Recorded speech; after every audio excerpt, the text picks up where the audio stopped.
The next step on the road to the flourishing life is what Peter calls self-control. Now, originally, the word self-control meant to master or conquer or dominate. It's actually where we derive the phrase, get a grip, which is what you'll hear if you're in the middle of a meltdown or if your emotions are getting the better of you. In the first century, self-control characterized someone who had mastered their passions. A boxer who restrained anger, a surgeon who tamed fear, an artist who overcame frustration.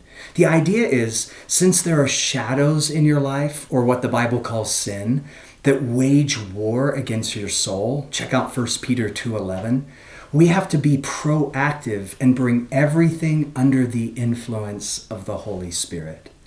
You see, your soul was made to live transparently before God. Again, think back to Adam and Eve in the garden. It says they were unclothed and unashamed. They had nothing to hide as they walked with God through the lush garden. Their lives were unclouded by deception toward God and each other.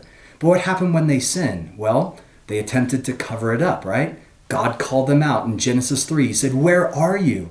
Now, God asked that not because he didn't know, but because their souls were no longer flourishing. They were no longer wide open to the presence of God.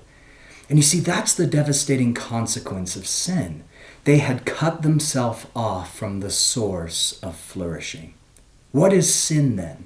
Sin is misplaced desire. We could even say it's not enough desire because your deepest desire isn't for sin, which never satisfies anyway, but for the goodness of God. Sin, it's a vandalism of the soul. It's a meager shadow compared to the flourishing of the Spirit-filled life.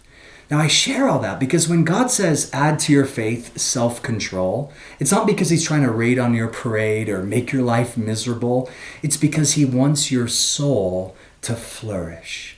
You see, if you could get even the tiniest glimpse of the matchless beauty of God's dream for you, of the boundless freedom that's found in the abundant life, of the searing potential you have, if only you'd let some things go, if you could just see that even for a moment, man, you'd drop everything and never look back.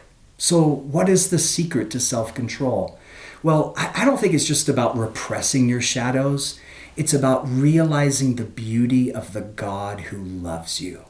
That's the difference between behavior modification and deep transformation.